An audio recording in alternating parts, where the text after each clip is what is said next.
Your favorite PGA and LPGA legends, pros and top instructors are right here every week on Next on the Tee. Join Chris as the greats of the game share their stories, insights and playing lessons. Now, back to Chris and more of the show.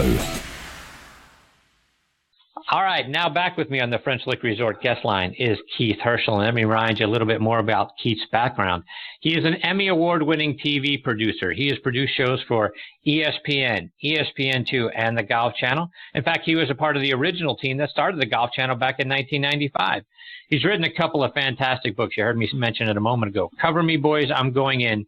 Tales of the Tube from a Broadcast Brat, which, like I said, is the best book I've written in many, or read, I should say, in many years. He's also written a fictional book called Big Flies. Both books, again, highly rated on Amazon.com. Keith joined me back at the end of August and is a guest that my friend Matthew Lawrence said, you've got to get this guy on your show because he's fantastic. And boy, was Matthew right. And I'm excited that Keith is back with me again tonight here on Next on the Tee. Hey, Keith, thanks for coming back on the show. Oh, hello, Chris. Thanks a lot for inviting me back. I really enjoyed our conversation last time, so I'm thrilled to be here. I appreciate it, Keith. So I want to start our time tonight, Keith, by going back to your time at ESPN, particularly when you guys launched ESPN2. You got to see a lot of great young talent come up through the ESPN ranks, like people like Stuart Scott, who was on Sports Night. He and Suzy Kolber anchored that show. He replaced Keith Olbermann. Talk about watching Stuart coming onto the scene and how the audience reacted to him. It was great. Those were amazing times. Both my time at the very, very initial stages of ESPN2 and at the very, very beginning of the Golf Channel were just incredible experiences and times that I will never forget. And I got to ESPN2 right after they had launched. So I was working for Don Ohlmeyer and his production company in Los Angeles, producing all of ESPN's golf and auto racing.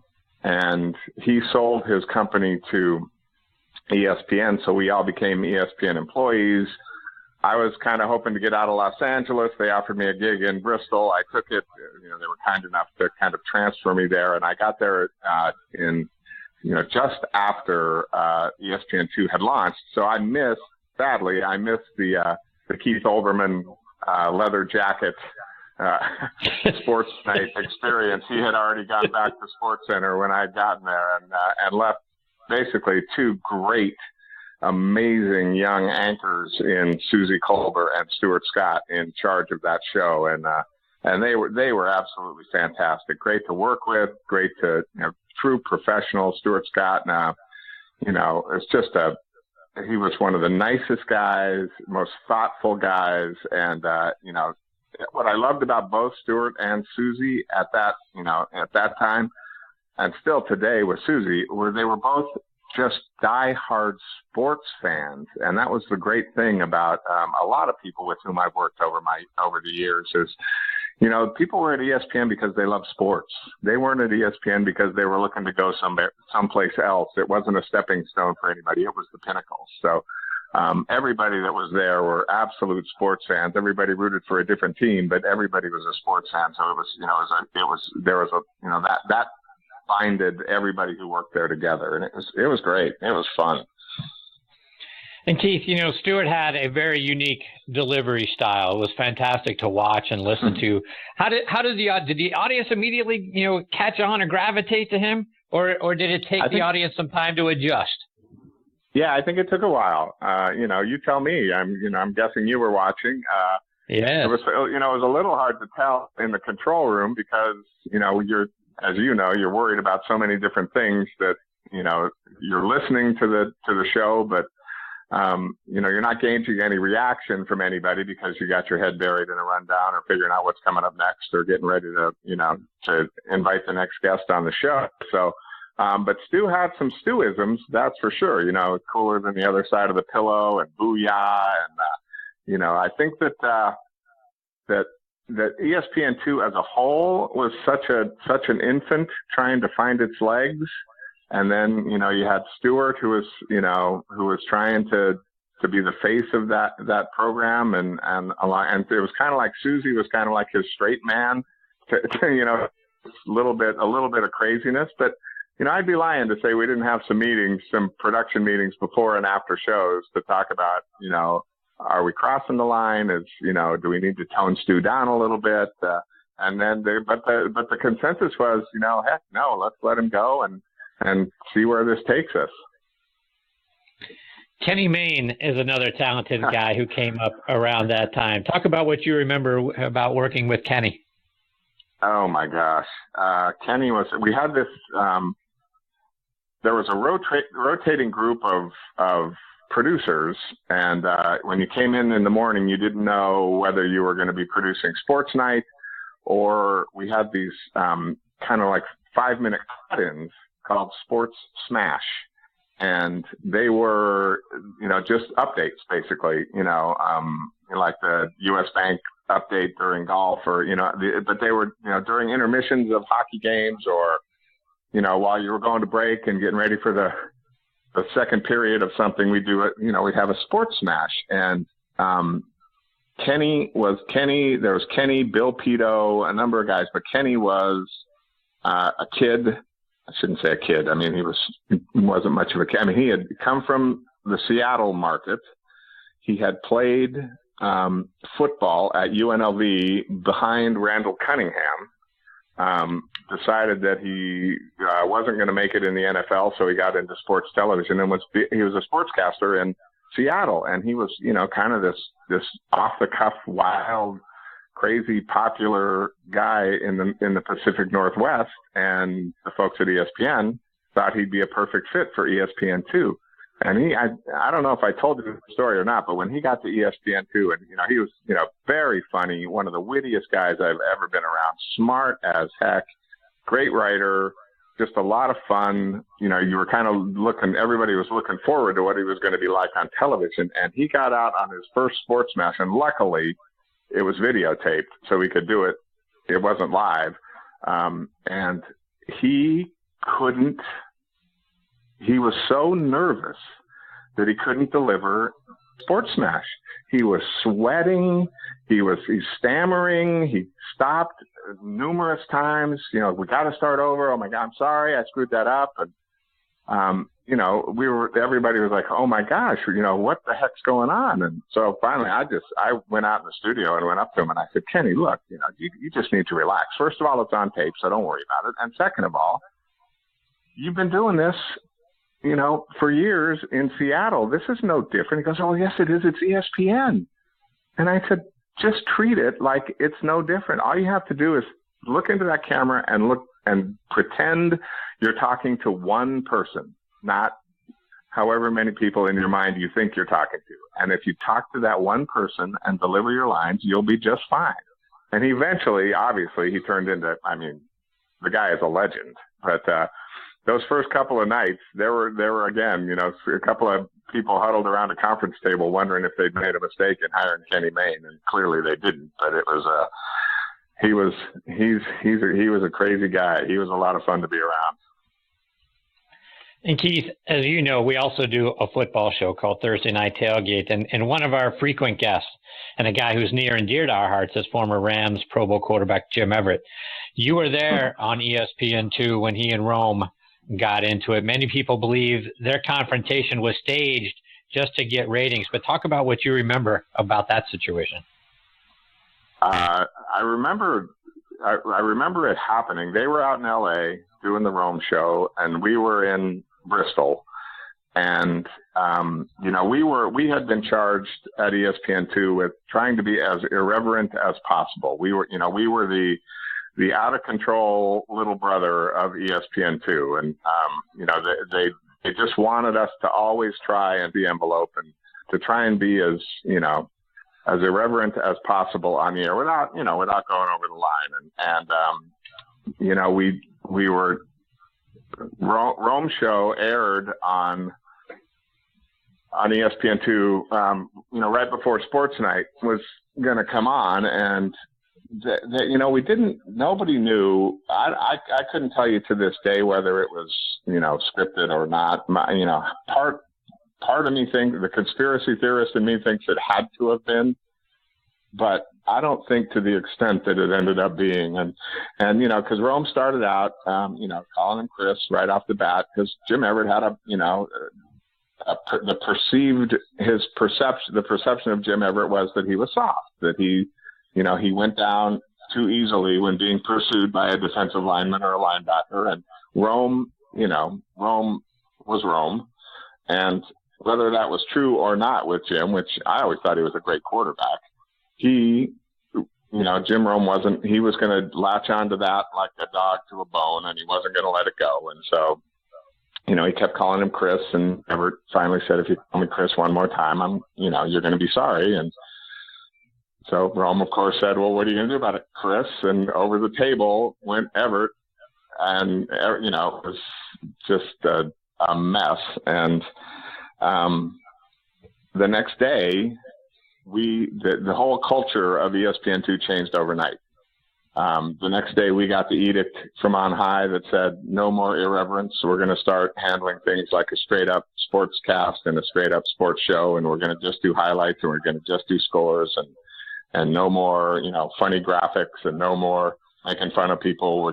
That's just not what we're about. So Jim Rome and Jim Everett had they'll go down in history as the folks who changed the culture of ESPN2 overnight. Even though it would have had to have changed eventually, but that kind of precipitated things. That was another crazy time. There have been some crazy times in my career, boy. I've been lucky. Indeed. So Keith, let's talk a little golf, and we're on the heels here now of last week's President's Cup. The American Young Guns blazed out to a quick and huge lead and sort of cruised home, if you will. But talk about not only what we saw over the weekend, but also is this a group of guys who can keep this sort of dominance going for a long time, or is this just a really, really good moment in time? Wow, that is a great question. And my gut feeling and my gut answer after watching all these guys play is that I can't see it slowing down for a while. I mean, they're all so young and so talented. And I don't know how Olin Brown, he'll tell you later on when you chat with him, but I personally, as a 62-year-old guy who's been around the block a few times, I'm not a huge fan of the guys hanging around and congratulating each other after they win majors. I think, for me personally, I think that Ricky Fowler should have been a little more upset that he didn't win the PGA Championship as opposed to hanging around and congratulating his good friend Justin Thomas. But I get where they're coming from. I mean, the way that the players have brought up, they've all played a ton of golf together. They're all friends. They've all, spent a lot of time on and off the golf course together. And I kind of get that, but for me, again, as a more conservative kind of stick in the mud guy, I guess I'd like a little more fire in that belly, but I don't. When are they going to not be good? It's interesting to me, Keith, because one of the things, we always want to go back and we always want to compare and we always want to look at, like the big three. Everyone sort of, points back to the big three, right? With Nicklaus, right. Palmer, and Player, right? We're waiting for the next Nicklaus Palmer rivalry. We started talking about the big three a couple of years ago when we started to see some of these young guys, round into form. But, back in the day, and I don't know if it was this way for you, but you were either a Nicklaus guy, you were a Palmer guy, or you were a Player guy. You didn't root for all three of them. You had your guy. Like for me, it was Nicklaus, right? Other people, and I'm from Pittsburgh, as other people from around where I was from, they were Palmer guys, right? So you had your guy, and you were sort of rooting against the other guys. But now it's different with these guys because you're sort of, they're all really good guys. They're all happy for each other, like you said a moment ago. So you could root for any of them and be okay with it. It's so different from, I think, what we had, when in Tiger's era, you were either everyone loved Tiger or you were rooting hard against him. So this is sort of feels like an unprecedented time. I don't know. What do you think? I agree with that 100%. I was a Palmer guy, just because I don't know why. I mean, I guess because, when in my formative years, my early years in golf, he was the guy. And, I was a huge fan. I putted pigeon-toed as a kid on the putting green, just like Arnie did. But I think that, I don't know the psychology of sports fans and athletes, but it seems like sports are more interesting and more compelling when there's somebody to not like as much as there's somebody to like. And I think it's the same in, people, there are Patriots fans and there are people that hate the Patriots. There are Yankees fans and there are people that hate the Yankees. If you liked every major league team or every NFL team, you wouldn't, it wouldn't be as interesting. And I think that's as talented and as good and, as bright a future as all these guys have. I think the game, in terms of the fan perspective, suffers a little bit because there isn't that guy that people don't want to win. Like you said, everybody, it's like, it's okay. If Justin wins, oh, that's great. If Jordan wins, oh, terrific. If Ricky wins, wow, that'd be really good. Dustin, I like him. Maybe Patrick Reed gets a little bit of, people kind of, there's, maybe a little bit of, maybe I don't like him so much, but even he is Captain America on team events. Right. So I don't know if we need, it'll be interesting to see what happens over the next handful of years, whether we need that antagonist as much as we need the protagonist. And Keith, last time we talked about you being there in '95 when the Golf Channel launched, and I remember reading in your book, and again, it's called Cover Me Boys, I'm Going In, and that's exactly what you said in the moments right before the first ever show went live. Talk about that moment and what it was like for all of you, sort of to make the dream of a Golf Channel come true. Man. I get, you're just thinking about it, just having you say, relate that, that early story I just got goosebumps. It was,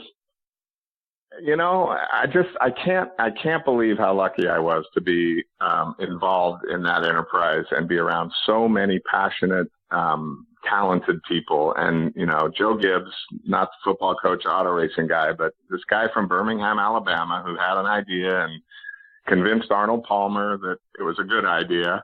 So Arnold got the tour involved and made sure that we had events to televise, because the Golf Channel in 1995 would have never been successful if we didn't have tournaments to cover. So Joe had to figure out a way to get the rights to televise whatever tournaments weren't already on TV. So he went to the PGA Tour, and there were a couple of PGA Tour events that weren't on TV. There was the Nike Tour at the time that wasn't on TV. There were a couple of Champions Tour events that wasn't on TV, and an LPGA, and he cobbled together a domestic tournament schedule of about 28 or 29 tournaments that really gave, the Golf Channel a great reason for being. And I was hired in October of 1994. We launched in January of 1995, and we rolled out television production trucks to 3 events just to practice. 2 of them were Gary Player Tour events in Florida. And we set up scaffolding, ran cable, had the trucks, the whole 9 yards, practiced, because this was a group of people that had never worked together before. And, we were trying to, launch a television network. So we did that. And then the last rehearsal event we did was the 1994 Q School at Greenleaf, just outside of Orlando.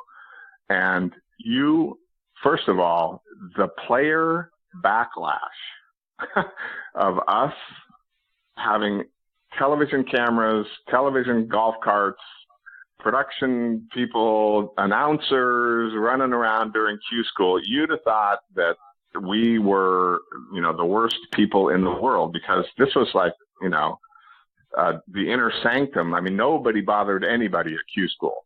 that was like the most difficult, the most gut wrenching, the most nervous time for a lot of these guys because they were playing for their PGA Tour. So there we were, we were there with handheld cameras in the middle of the fairways, and we got a couple of dirty looks. But at that point in time, the first time Joe Gibbs was in the truck, and before we went on the air with our Q School rehearsal, we ran the tees and the opening, we cobbled together an opening, and Joe was standing right over my shoulder, and it was like the look of pride on his face when he saw the television monitors light up. And I don't know where it came from, but I just pressed the button that spoke to all the announcers and all the camera guys, and I just said, "Cover me, boys, I'm going in." And it kind of broke the tension a little bit, and Joe started laughing, but I thought, you know what, we're all in this together, boys. And, I got your back, but you better have mine. And so so I said that's what I said before the start of every show for 18 years.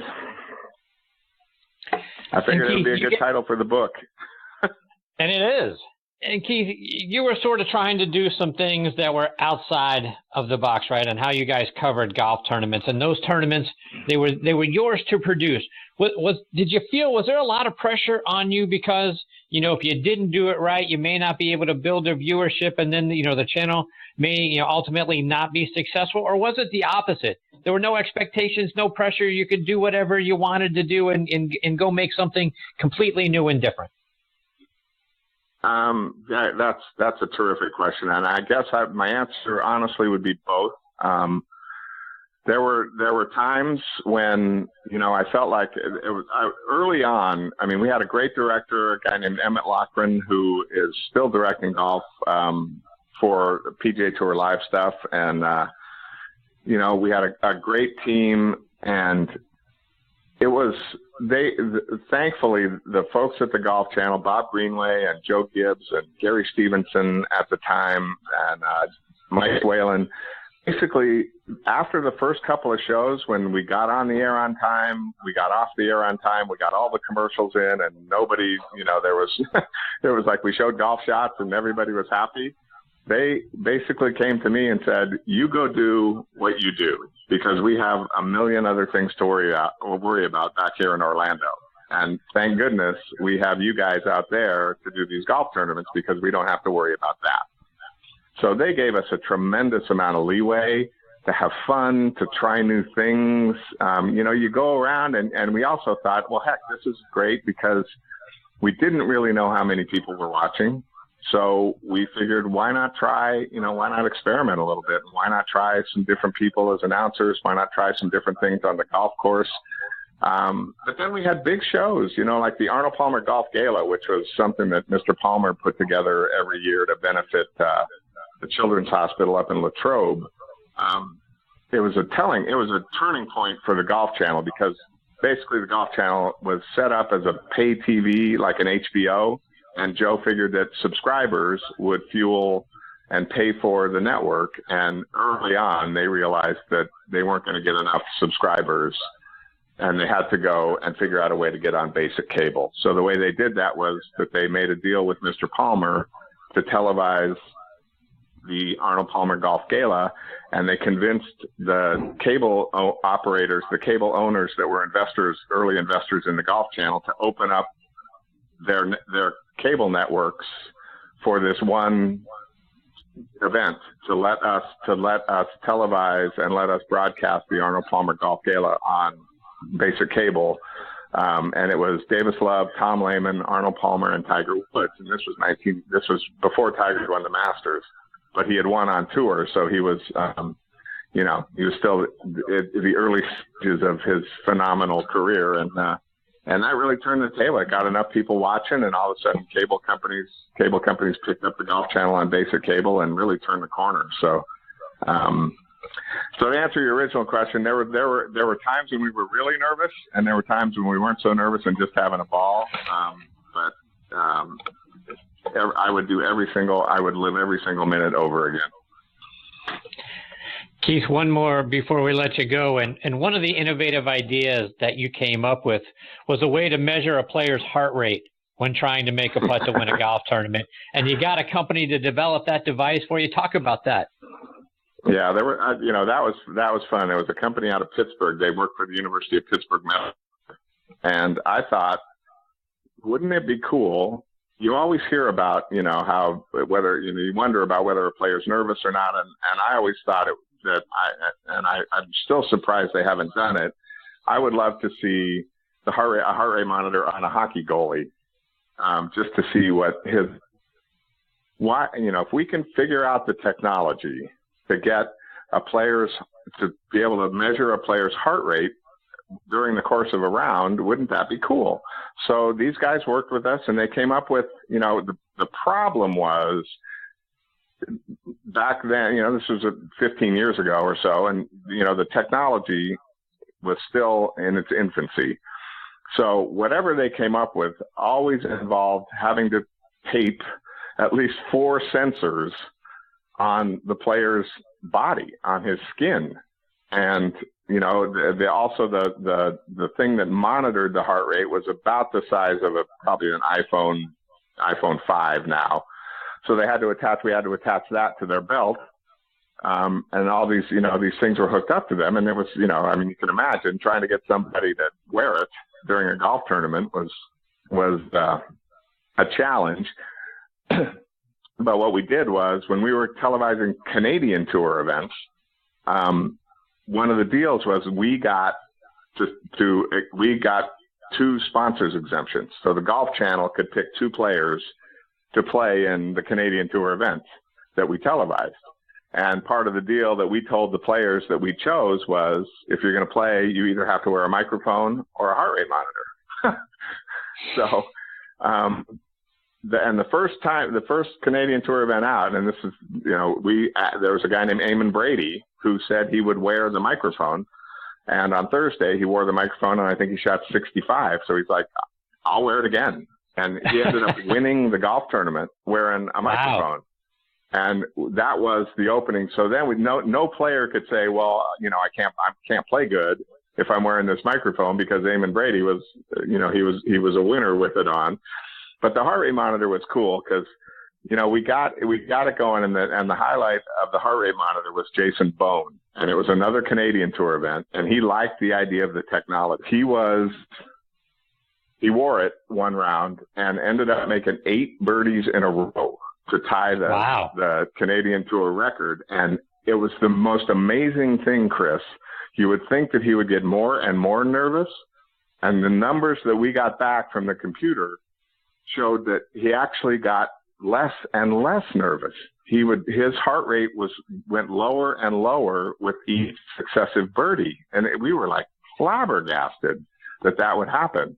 So that was fun. And we found out that the most time that when the heart rate spiked, it was right after a shot. So it wasn't before the shot. It was right after impact, as the ball was in the air and the player was trying to figure out if it was going to go where he wanted it to go. So that was where the heart rate usually spiked the highest. So we had fun with the heart rate monitor. We had fun with the jugs gun. We had a baseball jugs gun. It was kind of the early TrackMan. We measured ball speed with the jugs gun. And we had a lot of fun. We just, we tried everything. And again, thank goodness for the folks at the Golf Channel that just said, go for it. So, we had a ball. Keith, before we let you go, remind our listeners about how they can get a copy of your 2 books, and then how they can stay up to date with all the things that you're doing, either online or over social media.